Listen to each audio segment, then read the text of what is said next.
Now I'm at the point you wanna be with me. I'm vibing out at a higher frequency, cause everything that I want and I'm gonna be, it's when I wake up, that's when I start to dream. Someone you love is talking down, here is the plan. Let it fall through like a handful of sand. Nothing happens overnight, what you must understand. If you dwell on the bad, then you don't stand a chance. Something you want upset, saying why it ain't mine yet. That's because now you have yet to change your mindset. People don't put their mind to rest while they're so wired. A lot of people go to sleep and wake up tired. Power of positivity and persistence. Say that I can, we'll just sit back and witness. Make an impact when our time is done. Make money, help people, and have lots of fun. Whoa.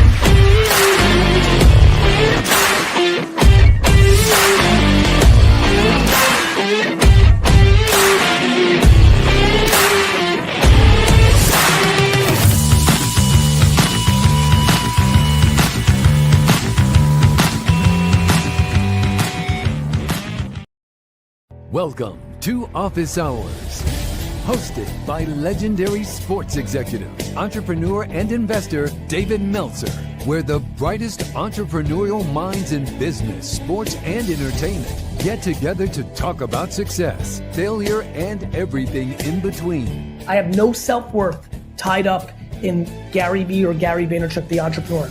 My self-worth is fully and utterly 100% attached to how I treat human beings. I think love is the answer to everything as well. Love and compassion and justice and fairness, and which are all aspects of love. The most important question anybody can ask is, what would I do and love every day even if I were failing? Take a deep dive into the mind of some of the world's most impactful guests. And the reality is, life here on Earth is very short compared to eternity, and we don't spend a lot of time thinking about eternity and what that looks like.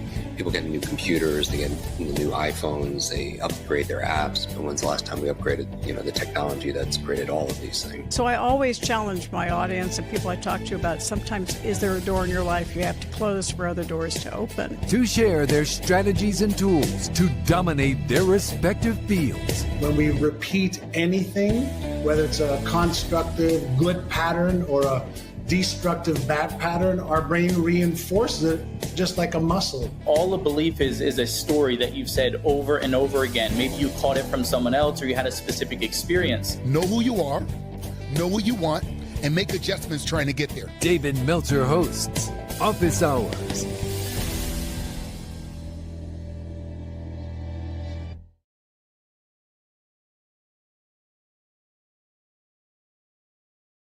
In life, a paradox to everything. And so many people have reversed engineered because of the lack of wisdom and the lack of faith. You need wisdom and faith to shorten the distance of resistance in your life. And it's a paradox because it's not as it appears, because the evidence that is there is either not there, it's contrary to where you think you want to be or better. And understanding the paradoxical commandments will help assist you in understanding the inverse proportionality that wisdom and faith create in your life, that things are already there. Ramon must have said 10 times, I am. I am within its context is the paradox, because if I am actually exists, then everything that I am is just a matter of how much am I interfering with it? What paradox am I utilizing, giving the meaning of the past in alignment with my divine direction, my divine timing, allowing all of what appears to be detours to actually be divine in their nature as well. And so we have been doing these Friday trainings for over 26 years. I'm in New York City. We would have loved to see Ramon last night. We had a full house asking where he is, but he's probably on the road speaking as well. But we are blessed. All of you are invited to join our private networking group. It's growing and growing and growing. It's a bunch of people that want to help each other and know people that help each other. It's a bunch of people that are buying from each other and selling for each other for life. And we have over 200 different events in cities that we're in 2025. So come and join us. All you got to do is reach out to us at david@dmeltzer.com. We will be in Las Vegas next, so swing by the Venetian Resorts on Monday, or we're filming Office Hours Season 8, Tuesday and Wednesday. Extraordinary Greats, the amazing Damon John and Alex Hermosi, and the amazing Clinton Sparks and John Hennessy, the chairman of Alphabet, all types of eclectic people. I want to thank all the greats last night that joined us as well.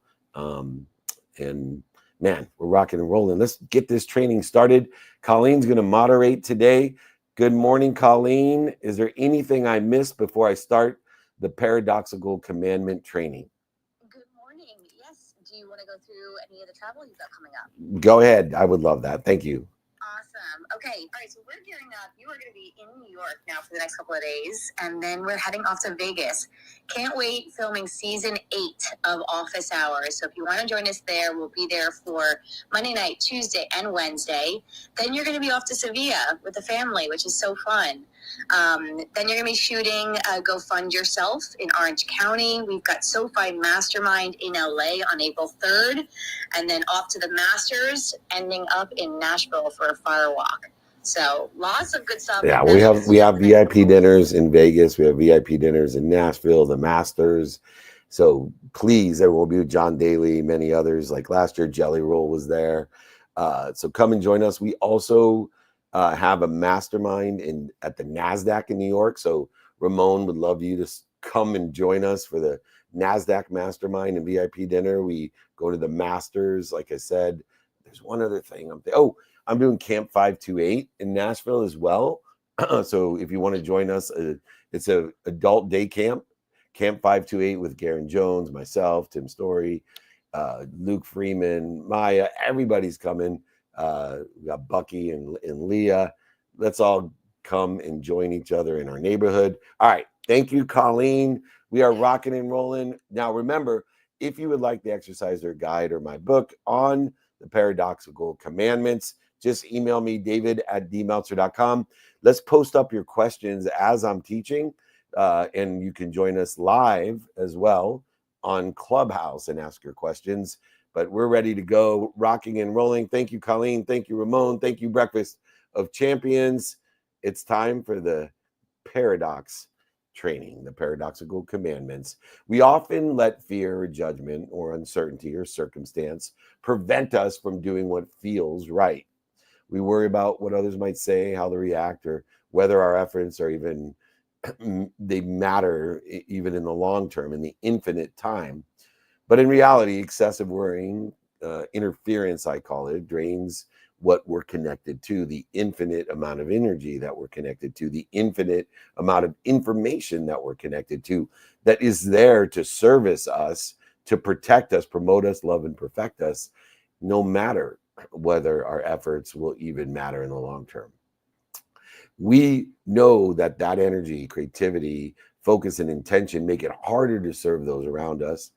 And that's where the paradoxical commandments come in. They're originally written by a man named Kent M. Keith and famously associated with Mother Teresa, which is where I found them at an Andy Grammer concert. And one of those things and the practices that I have is it resonated with me so strongly that I had to create a training about it. They challenge us, these paradoxes, to press on, notating that it's not the mistakes that we make within the context of the paradox and the commandments. It is the lack of commitment that will stop us from getting to where we want to be. And that lack of commitment is created by the meaning and the perceptions that we give to other people's opinion and our own opinion of others. Regardless of how people respond or how circumstances unfold, by grounding ourselves in these principles, we shift ourselves from being interfered with, paralyzed, anxious, frustrated, guilty, resentful, all of these different things, to a proactively creating, co-collaborating, positive change. And so the first paradox to shift is simply I am. What am I doing to interfere with it? I am blank. I am happy. What am I doing to interfere with it? I am healthy. What am I doing to interfere with it? I am worthy. What am I doing to interfere with it? I am wealthy. What am I doing to interfere with it? And within the context of I am, protected, promoted, loved, and perfected in a unified, abundant system of thought that is here to protect, promote, love, and perfect me, comes that first paradox beyond I am. What am I doing to interfere with it? The first paradox is people are often unreasonable. People are often illogical. People are often self-centered. Love them anyway. We have perceptions of others. I had an incident, spoke at the New York Stock Exchange yesterday, interviewed on FinTech with Cheddar, Reach TV, and the FinTech Network.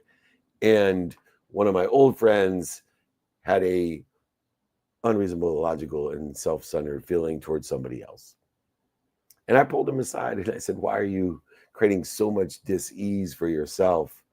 You're stuck in the paradoxical commandment of the fact that people are often unreasonable, illogical, and self-centered, but we're here to love them anyway, because so are we.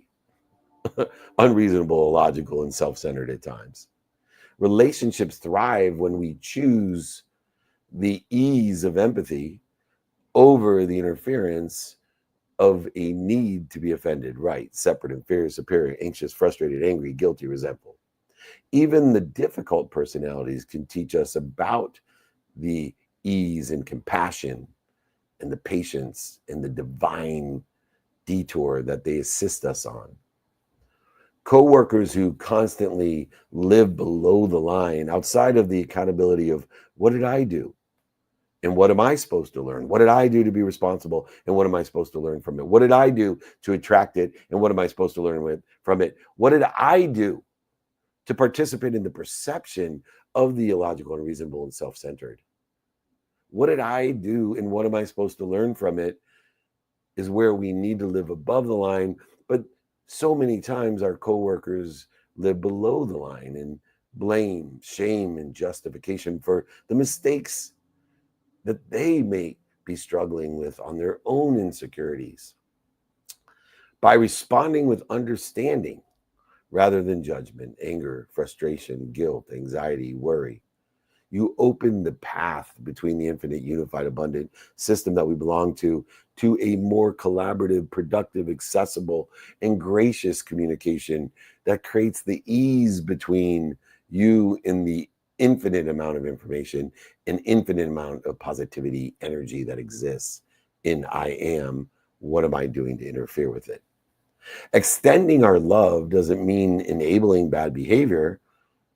It is enabling understandable behavior that may be bad. It means choosing kindness as your primary operating system. What we need to do is to utilize the universe in its own essence of protecting, promoting, love, and perfecting in the infinite nature to pause. Simply pause in a paradox before reacting to someone else's negativity, interference, and creating your own. Ask yourself what you might be causing in order to create that type of behavior or accelerate, aggregate, and compound interference instead of ease. Practice utilizing ease, empathy, forgiveness by offering a listening ear, an understandable ear, and supportive suggestions and questions that can be utilized to elevate awareness, to enlighten someone of what they're doing to themselves, how they're interfering with I am. Remind yourself that it's the kindness that can diffuse the tension, dissipate, dissolve, and disappear the interference and create opportunities to be a resource with resolve for resolution. And in the aspect of the first paradox, based off I am, what am I doing to interfere with it?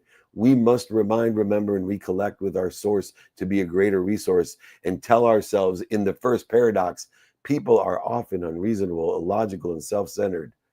We are going to love them anyway. The second paradox, if you do good, people will accuse you of selfish, ulterior motives. Do good anyway. If you do good, people will accuse you of selfish, ulterior motives. Do good anyway.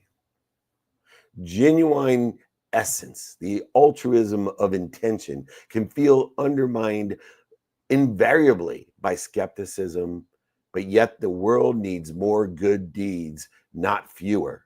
And invariably, when you do them, people will think you have an ulterior selfish motive.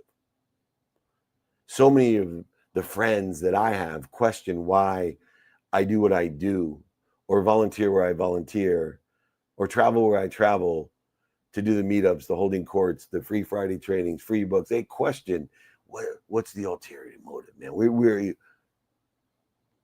But by continuing to serve at my higher self the best that I can, with minutes and moments out of sight of the best that I can, you stay aligned with your values, mine being gratitude, forgiveness, accountability, and effective communication, rather than other people's perception. And I forgive other people's perceptions they have of me, and I forgive myself for the perceptions I have of them.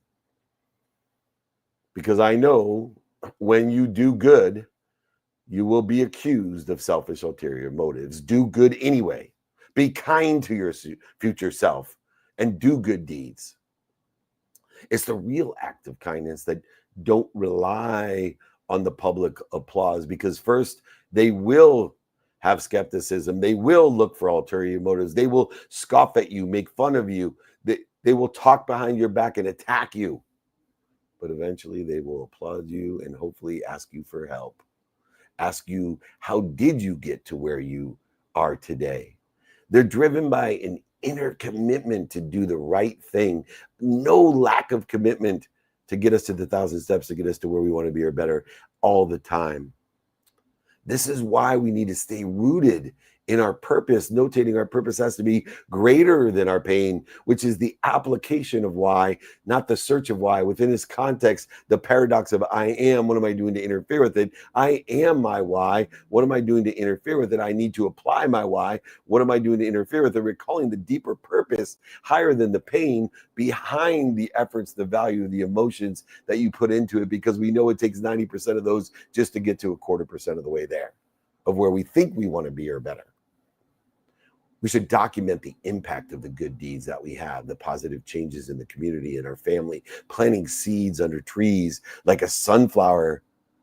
You know how long it takes? You plant one seed, you know how long it takes to get a 6-foot sunflower? And then eventually when it dies, how many years it takes?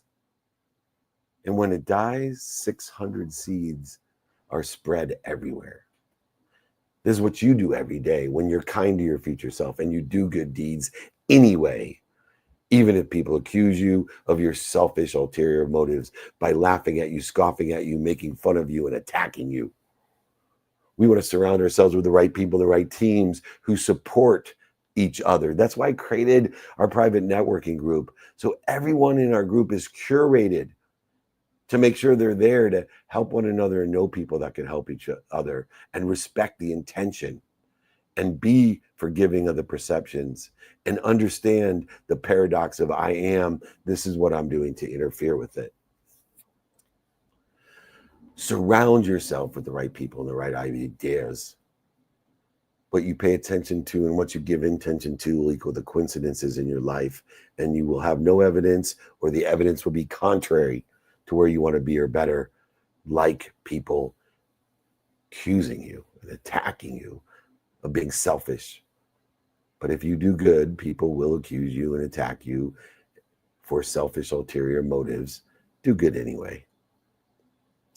The third paradox of I am, what am I doing to interfere with it? If you are successful, you will win false friends and true enemies. Succeed anyway. If you are successful, you will win false friends and true enemies. Succeed anyway. Enjoy what you don't like and don't love about it every single day in the pursuit of your potential. Succeed anyway. Success can attract opportunists and critics alike. That is absolute. But letting the fear of the backlash limit your potential, the meaning of the past attacks and the past critics, the past opportunists, the oversellers, the back-end sellers, the liars, manipulators, the cheaters. Don't let it limit you or the meaning that you give it. It's self-defeating. It will limit your self-image and your imagination. Notate once again that you never will overachieve your own imagination or your self-image. Your progress, not your perfection, shouldn't be dictated by those who misunderstand or resent it, because they will attack you. This essence and the authenticity and success that you built on a consistent, persistent pursuit of your potential with effort and money and time and value will go not only unnoticed, but will attract false friends and true enemies, but succeed anyway. Develop a clear success plan of where you want to be or better. By utilizing negotiable and non-negotiable behaviors, by utilizing daily practices of knowing what I want today in alignment of where I think I want to be in the future, and aligning the meaning of the past with that, with focuses in on your own subconscious morality, ethical behaviors, and sustainable progress. By utilizing the daily practices of knowing what we want in alignment with where we think we want to be, a divine direction, and then know who we can help and who can help you. And then know, how am I best going to get it done? By utilizing that guarantee that we know, the only certainty of the future, 24 hours, the only thing that we can predict. Utilizing that, separating it with the non-negotiable, negotiable, circumstantial, non-circumstantial behavior, give us ease and allows us to focus in on the primary prioritization, pre-prioritization, post-prioritization that is necessary in order to facilitate a greater good for ourselves and others. Be selective about who you let into your team and what position they play. These people, these characters, they matter as much as their competence. Notating that the common denominator of all team members should be a desire to be what they must be, allowing them and enabling them to pull up a chair next to them and allowing you to pull up a chair next to you to help someone get to where you are or better, even if you're successful. Knowing that you will win false friends and true enemies, succeed anyway. Celebrate, rejoice, enjoy the consistent, persistent pursuit of what you don't like and don't love, what you do like and do love, what works and what doesn't work, what you know and what you don't know. These are the milestones that allow you to acknowledge, to acquire the knowledge, acknowledge those who genuinely support you in the majority of the time. Why did I say the majority of the time? Because there's a false paradoxical commandment of all the time, every time. You never, always, blah, blah. That's impossible. Because we have a human experience and an infinite experience. Within the context of the human experience and the infinite experience comes the mistakes that we make, so that we only can support others and ourselves. We only can be positive. We only can do the right thing for a certain amount of time. And we want to spend minutes and moments interfering with it. That is the whole paradox of I am, what am I doing to interfere with it? The fourth paradox in the paradoxical commandments is the good you do today will be forgotten tomorrow. Do good anyway. The good you do today will be forgotten tomorrow. That's because the whole human experience is based off, we get a body, we're here to learn lessons. The lessons will keep on coming until we learn them. You will forget every single lesson you've ever learned, but you have the power to remind, remember, and recollect those lessons. And so for when you do good and learn a lesson, teach a lesson, plant a seed on a lesson, they will be forgotten tomorrow. Do good anyway. These acts of kindness, being kind to your future self, doing good deeds often go unnoticed or misunderstood or unremembered, but their impact, that seed, can still be as profound as the 600 seeds that blow into the wind after a long period of progress for a sunflower. You are a sunflower and can impact, and unbelievably can impact in a profound and far-reaching way by doing good today. Even if it will be forgotten tomorrow, do good anyway. If you invest your time teaching, mentoring, coaching people who want to be in a situation according to your topic, subject, or expertise, and allowing you to pull up a seat next to you as others are doing for you or have done for you, and that member, that friend, associate, family member quickly moves on without any acknowledgement or gratitude, despite feeling overlooked, maybe having a need to be offended. You know you are planting seeds under a tree you may ever sit under, and your guidance will impact and shape our future in an infinite, abundant, unified system of thought. Do good anyway. Short-term recognition does not define long-term impact.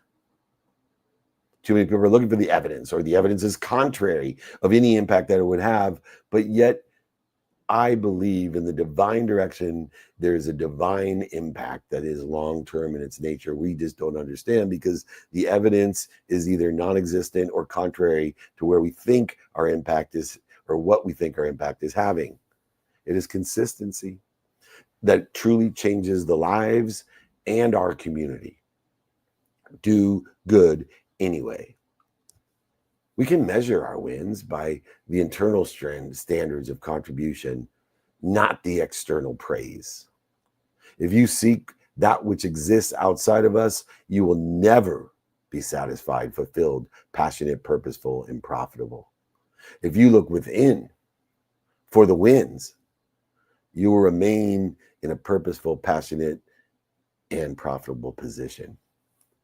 Keep a journal if it helps you to remind ourselves of the positive actions, because the simple things to do, like saying thank you, which is free and takes 0.1 seconds. Remind ourselves why it matters. What are the reasons I want to say thank you before I go to bed and when I wake up? Because saying thank you before you go to bed and when you wake up is simple to do, but it's simple not to do. Remind yourself to do it, because it'll have exponentially the greatest impact anything you can do on earth in the human experience for 0.1 seconds, and it's free. That's why I created a gratitude challenge to remind people every day to be grateful, the most powerful gift that we have, the greatest power tool of meaning ever created, to find the light, the love, and the lessons in the detours that we have. We want to offer mentorship, help people get to where we are better, offer our coaching, bring the best out of them, offer our teaching to explain how to get there and support them without expecting anything in return except to be forgotten. Because the good you do today will be forgotten tomorrow. Do good anyway. The paradox of I am, what am I doing to interfere with it? The fifth paradox: honesty and frankness make you vulnerable. Be honest and frank anyway. Transparency of your essence, not authenticity, which is a branding mechanism, being consistent with a frequency to a brand, a product, solution, or service, or your personal brands, products, services, or solutions. I'm talking about your essence, the transparency that fosters genuine relativity in relationships and reduces the misunderstandings when there's no evidence or the evidence is contrary to your intentions. Even if it feels so risky to do so, honesty and frankness will make you vulnerable, but be honest and frank anyway. Know your essence and communicate it freely without interfering with it. You admit a mistake to a client, to a friend, associate, a partner, an intimate friend, instead of covering it up, even it may hurt you or others. Though difficult initially, the honesty and the frankness builds trust and respect in the long run. That is why in all the business relationships I have that are not binding in some regulation. The facilitation of trust is through the vetting process of holding people to their word and holding myself to mine, because that's what builds the trust. Can I talk to that person? Can I read that over? Can you show me those receipts, the contracts, etc.? That's what builds trust. It is not questioning or suggesting anything on either party, because honesty and frankness may make you vulnerable, but being honest and frank anyway is the way to go. And the paradoxical, I am, what am I doing to interfere with it? Being open about your thoughts and action can inspire others to respond in the same essence, the same frequency, and even in a branding, product, or solution or service, the authenticity of the consistency. Practice this. It is a direct way of communication in challenging conversations. When you sense a fear of being judged or you judging, remind yourself that the openness often resolves, resource the issues faster. It also protects, promotes, and loves you. Because if you're vulnerable and frank and someone says, for example, if I start a business meeting, before we start, I just want to tell you that in 2008, I claimed bankruptcy and I lost over $100 million.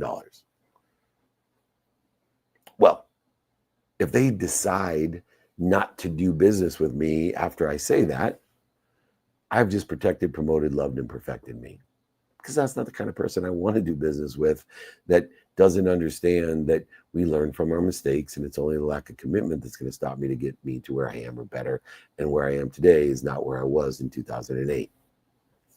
Encouraging a culture within your family, friends, associates of candor, making it clear that the mistakes are always, they're omnipresent, and that's where the value lies in the human experience of learning lessons. And they will keep on coming until you learn them. You will forget them all, just like we will forget and remember. Honesty and frankness make you vulnerable, no doubt about it. Be honest and frank anyway.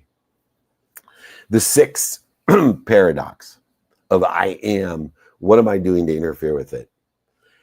The biggest men and women with the biggest ideas can be shot down by the smallest men and women with the smallest minds. Think big anyway. The biggest men and women with the biggest ideas can be shot down by the smallest men and women with the smallest minds. Think big anyway. Don't limit your self-image. Don't limit your imagination because you've given meaning or perception to whatever the people think. Because what they're thinking is obviously way too small for you and your perception. Visionaries often face a resistance for those who fear change or doubt potential within themselves, not within you. There's no way they would know your potential. You are the one who enjoys the consistent, persistent pursuit of that.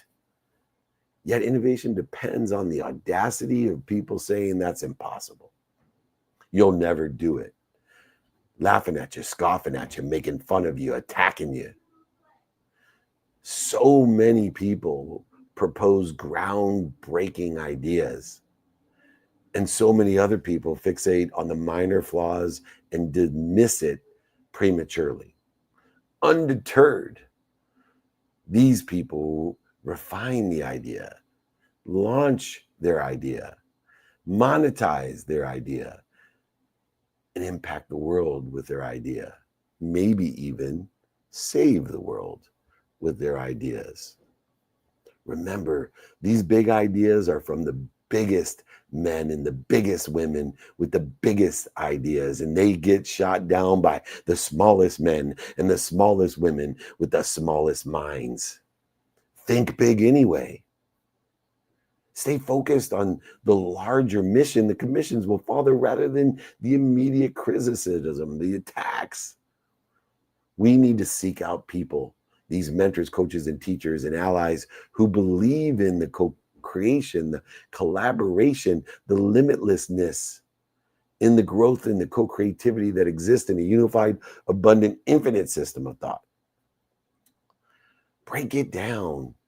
Use the 1,000 steps approach. I'll be happy to send it to you that it is 1,000 steps. We just don't know how much time it's going to take to get to everything we want or better. But breaking down each step into these larger visions with smaller steps to maintain the momentum of the universe, the physics of the universe, to aggregate, accelerate, and compound, knowing that every step has a different size. It's icy, it's dirty, it's broken, it's not, it's higher, it's lower. It doesn't matter. Because we know if we keep on learning, keep on progressing, it's just 1,000 steps to get to where we want to be or better. That's why the biggest men and the biggest women with the biggest ideas cannot be shot down by the smallest men and women with the smallest minds. Think big anyway. The next paradox.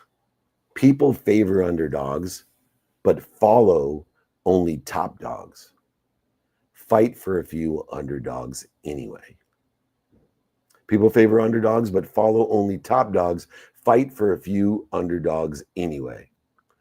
Real leadership, mentorship, coaching, and teaching involves championing, elevating others to elevate ourselves, that they can't always advocate for themselves, driving diversity, appreciation, and inclusion. A manager chooses to promote an overlooked but high potential employee over more popular candidates, recognizing the underdog's skills, knowledge, and desire, the strength and the potential.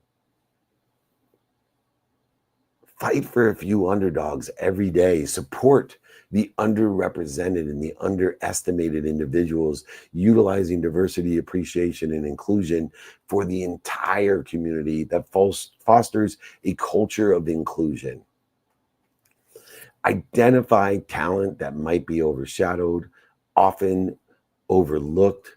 Find the weaknesses, move them to a place where they turn into strength. Let those opportunities excel. Create a coaching, mentorship, teaching program, an advocacy program. This is the purpose of our private networking group, where you have access to me every day for advice and introductions, but it's the community, the workplace, the environment, the events, the meetups, the virtual, everything we do in order to facilitate a culture of people that want to help each other and know people that can help each other, that are pulling up a seat next to them and you're pulling up a seat next to you. Measure the success, not just by the star performers, but how many you have helped rise to their potential. Stick up for, fight for the few underdogs anyway. People favor the underdogs, but follow the top dogs. Fight for the underdogs anyway. The next paradox. What you spend years building may be destroyed overnight. Build it anyway. What you spend years building may be destroyed overnight. Build anyway. Setbacks, failures, mistakes, all types of circumstances, market shifts, sudden crises can wipe out your life's work. Yet resilience lies in the courage and energy to build it better from there. So many entrepreneurs thriving with their local businesses that are lost in a natural disaster. So many homes are lost. So many lives are lost. But instead of giving up in New Orleans, in Florida, in California, instead of giving up around the world, they use the lessons learned to rebuild better, bigger, stronger. It is nothing more than a divine detour to create a better, bigger business model, home, city, community, and culture. These are temporary losses. They don't define your journey. It is the commitment, determination, the desire that you must be what you can be that determines it. And every time you have to rebuild, you can lead to even a greater growth, an aggregation, acceleration far beyond your imagination. Keep contingency plans and financial safeguards. Remain in alignment and taking action, but prepare for adjustments because they're coming. Reflect on the past projects and note what worked and what didn't work, what you liked and what you didn't like, what you know and what you didn't know. View this rebuilding, this divine detour as a chance to innovate and improve on anything and everything that you've lost. Do not replicate it, because circumstances have changed. Time, emotion, and value has changed. What you spend years building may be destroyed overnight. Build it anyway. The next paradox of I am, what am I doing to interfere with it? People really need help, but may attack you if you do help them. Help people anyway. People really do need help, but may attack you if you do help them. Help them anyway. So many of us have fallen to this paradox, feeling as if, having the perception as if I've done nothing but help you, and all you're doing is attacking me, blaming me, living in shame and justification, when all I did was try to help you. Help people anyway. Fear, pride, past traumas can make some individuals resistant to assistance, even when it's in their best interest. Please, help people anyway. Offer them help. Mentoring, coaching, teaching, financial, non-financial, by anything, even if they lash out at us in fear, judgment. Over time, the divine will appear, and they will appreciate you anyway. They will support you, and they will improve anyway. They will help other people anyway. But you must understand the paradox that if we are going to help people, they may attack you if you help them. Help them anyway. Approach helping people with patience and humility, recognizing not only can't you force the acceptance of the help, but you cannot change them. You can understand them. You can afford them opportunities, access, and all types of support, but you can't want it more for them than they want it for themselves. Help them anyway. Offer resources and let others decide how to use them. Suggestions and questions, respecting their autonomy along the way. Gauge their engagement. Gauge their effort. Usually I offer a minimum of 5 minutes to anyone to help them. And people are like, how do you do that? And I get on the call for 5 minutes and they'll ask me to fund their company or read their business plan or their book or write a forward or whatever else they do to ask. And all I ask is I'd be happy to do that. Send me a paperclip in the mail. Find a paperclip, put it in an envelope, put a stamp on it. Here's my address. Mail me that paperclip and I'll be happy to do that for you. Do you know how few paperclips I get? Do you think if someone isn't willing, that needs my help, to take the time to put a paperclip in an envelope and put a stamp on it with my address and send it to me, that they're actually going to utilize my help? No, they're going to end up attacking me anyway. But I help anyway.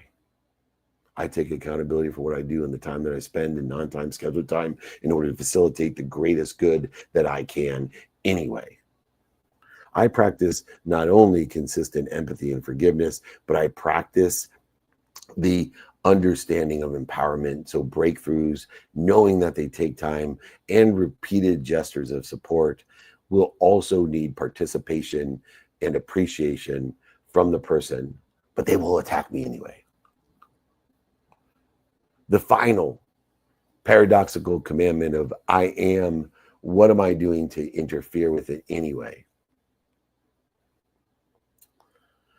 Give the world the best you have, and you will get kicked in the teeth.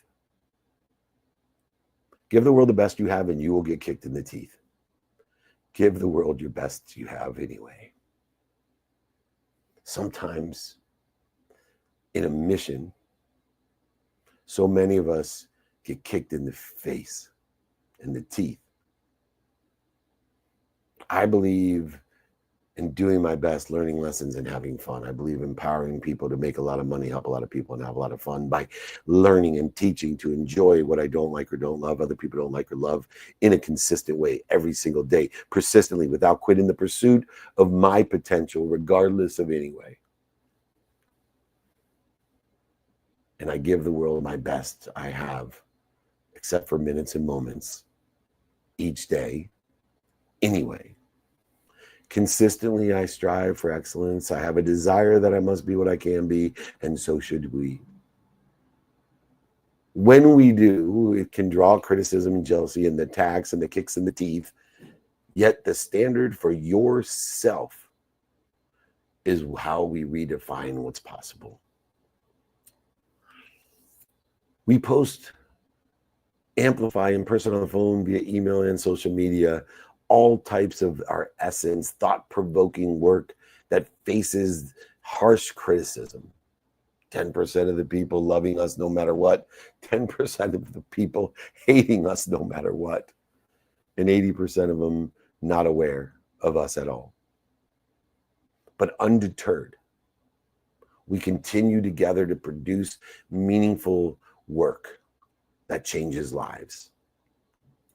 The measure of success isn't just how others react to you. It's staying true to your essence and your potential and your purpose greater than the pain, no matter what the obstacles, the resistance are, utilizing wisdom and faith that there's something bigger in us, an infinite source of information and energy that loves us, protects us, promotes us, and perfects us anyway. Define these personal benchmarks of excellence, the determination, the desire to do what you must do. Focus in on your own internal inventory. Be satisfied with the skills, the knowledge, and desires that you have today, but pursue better in the future and find your best self and do your best anyway, not seeking external praise. Accept the critics and the cynics, the laughing and the scoffing and the make fun of as part of the process. Use it as feedback to constructively improve yourself to help improve others. Maintain the energy. Figure out what you're doing to interfere with it. Celebrate each step of the 1,000 steps that it takes you to get there, even if 90% of them, 90% of the effort, time, emotion, and value only gets you 25% of the way. 250 steps, you never think you're going to get there anyway. And consistently level up your skills, knowledge, and desire within the context of doing your best, learning lessons, and having fun. Give the world your best, and you will get kicked in the face. Give the world your best you have anyway. The paradox of I am, what am I doing to interfere with it, is a reminder of anyway. To remind you, before we take a few questions, people are often unreasonable, illogical, and self-centered. Love them anyway. If you do good, people will accuse you of self-ulterior motives. Do good anyway. If you are successful, you will win false friends and true enemies. Succeed anyway. The good you do today will be forgotten tomorrow. Do good anyway. Honesty and frankness make you vulnerable. Be honest and frank anyway.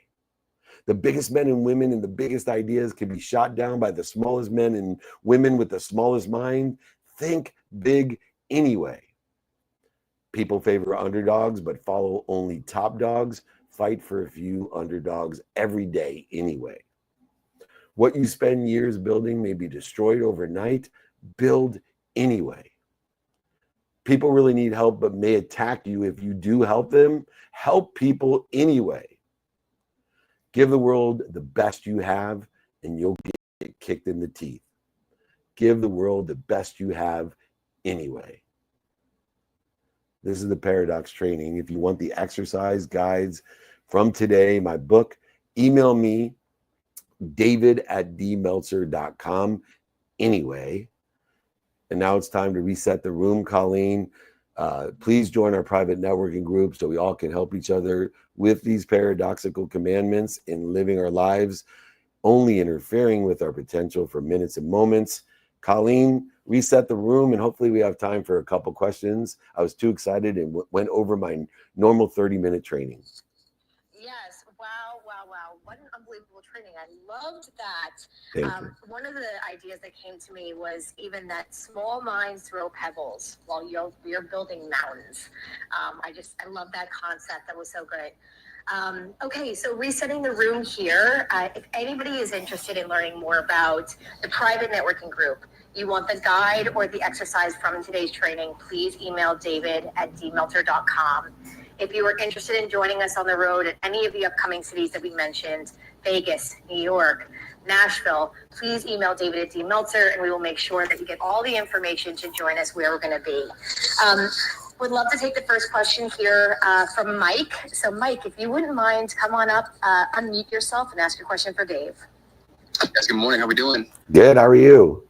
Doing fantastic. Okay, so question regarding this is, how can we measure the success of actions beyond kind of that immediate external praise that we tend to always look for, and really ensure staying motivated for that long haul?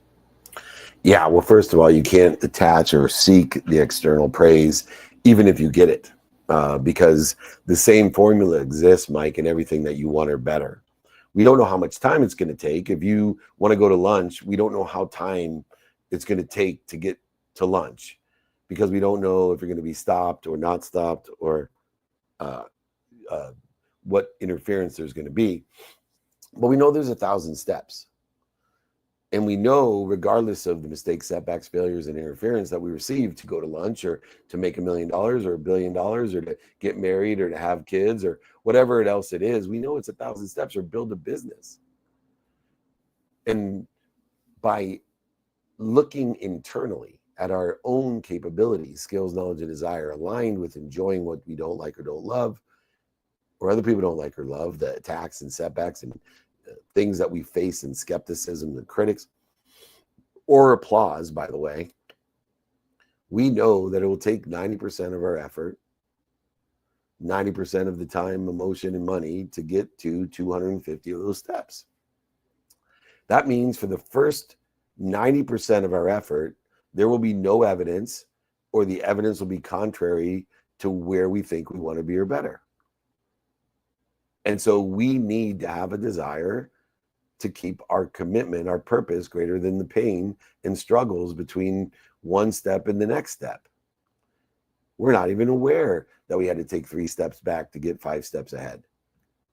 So the best thing that we can do is utilize each and every day in the progress of our potential, by examining the behaviors that are aligned with where we want to be or better, calling those good behaviors, and mitigate, dissipate the behaviors that are interfering with where we want to be or better. Thus, reconciling itself within the paradox that we're talking about today of I am. What am I doing to interfere with it? By these paragraphs, do the good behavior, the behavior that's aligned with where you want to be or better, anyway, and that will get you where you want to be, regardless of the cheers or the fears of the future or of the external. Does that sound fair? Absolutely, more than fair. I appreciate you breaking that down and simplifying my thought process per usual. Thank you so much. Yeah, you got it, man. Thank you for joining us. All right, Colleen, where do we have our next question? I would love to take a question here that was submitted online. Outside of friends and family, if we're all equal, how do we prioritize who we can help first? Prioritization is key. And I would say, outside of the people that you spend non-negotiable time with, I encourage everyone to find their non-negotiables. I split my life into half. Half of the time I spend each day, 12 hours a day, is non-negotiable time. Part of the non-negotiable time, beyond the sleep and the health and the finance and the study of relativity and faith and time, is family and friends. So beyond the people that I automatically spend a minimum amount of 30 minutes with my wife, any other activity, including spending more time with my wife or spending time with other people, is a prioritization process. Prioritization has 3 phases: pre-prioritization, prioritization, and reprioritization. knowing that half of my day is already prioritized because it's non-negotiable, meaning no matter what the circumstances of the day, the weather, the time, the mortgage rates, the delays, whatever is there, that shit's going to get done. Now I get to do whatever I want with the other 12 hours. Prioritization is understanding my divine direction and aligning the meaning of not only the past, but the non-negotiable behaviors to the circumstances of the day. So in order to learn to prioritize, pre-prioritize, post-prioritize better, we need to study our relationships in the context of circumstance. And so as circumstances change, which they instantly will the minute you come to a decision, an action, or an agreement, as soon as circumstances change, what we need to do is to evaluate them by the relativity of the change, the association of the change, and the amount of alignment it has in the defined direction, indicated by how much are we going to be fed by the pain, setbacks, failures, mistakes, or lessons of success or failure in that divine direction. And so taking out the non-negotiables, non-circumstantials, and all of the relativity that exists within those relationships, we now prioritize by what's important to us, not what's urgent. That's a subset of importance, by the relativity of the person, the association of the person. Relativity mean, hey, that's my brother, my sister, my friend from the 4th grade, or I just met this dude.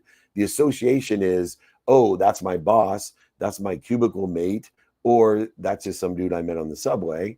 And then determine the divine direction in the context of, according to the relativity, the association to the circumstances that exist right now, how do I or just prioritize the relativity of this individual, and how much time of the 12 hours of 12 hours of negotiable circumstantial behavior am I going to assign to this person? And so when we look at relativity association, we can see that it's not just the feeding that someone may give us, because sometimes people overfeeding us will bleed us, while underfeeders will feed us more, or people who bleed us will feed us more than the people that feed us. So you have to have some sort of experience in, is this type of struggle feeding me or bleeding me?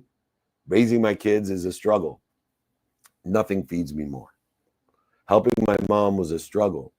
Nothing fed me more.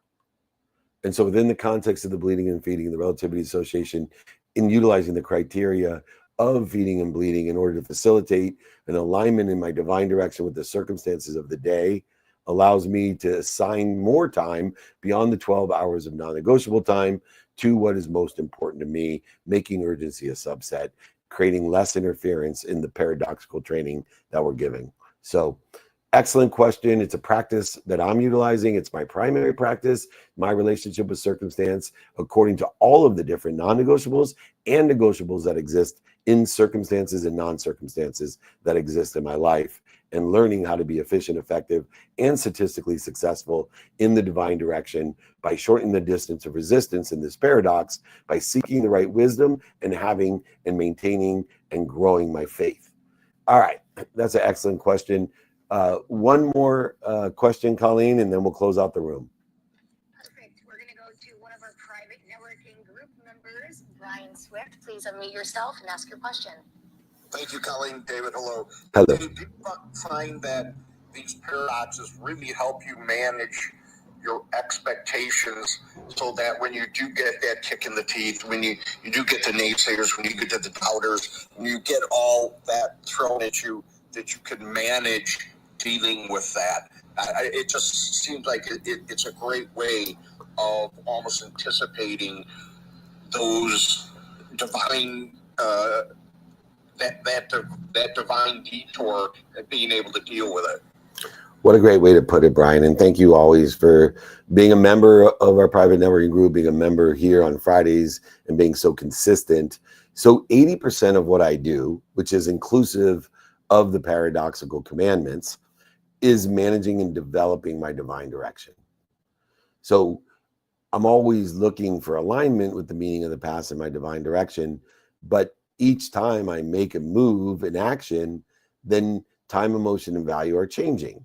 And so 80% of my time is in that and prioritization process in order to re-facilitate the circumstantial behaviors, which is half of my life, which could also include in the circumstantial behavior, adding more time to non-circumstantial behavior.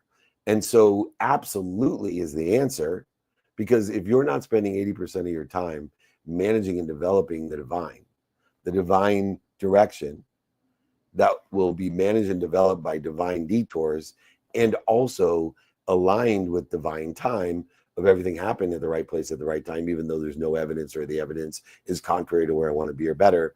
And it encourages and inspires or shortens the distance of resistance. The process of managing and developing that type of pursuit is indicative of learning and of also improving, aggregating, accelerating, and compounding my success. What a great way to put it. We all say things in different ways, but we mean the same a lot of the time, or maybe subtly improving on each other's words, actions, thoughts, beliefs, and feelings. That's what we're here for, collective consciousness. I'm David Meltzer. I'm on a mission to empower over 1 billion people. I've been doing this for over 26 years, free Friday trainings. You can access me every single day in our private networking group to get advice or to get introductions, not just from me, but from everyone in the group, the great authors like Brian Swift, great speakers like Ramon Ray, the great people like all of you. Over 100,000 people registered for Friday trainings. It's been an amazing journey, and I want to thank everybody for being here. I want to remind you to email me if you want to join us any place with the exercises, guides, and my books. Just email me, david@dmeltzer.com. david@dmeltzer.com. We do have an alerting system, is our text alerting system. We're in 200 cities, 200 events. So we're going to be in actually Short Hills with a meetup this weekend. Then we'll be in Vegas with the Venetian and the Wynn, the film, VIP dinner. Then I'll be at Go Fund Yourself, the Cheddar hit show that I'm part of. Come and join us in the studios there or online on Cheddar on Thursday with elevator pitch there as well. 2-minute drill, office hours, the playbook, Sirius XM, Apple TV. You can check them out everywhere.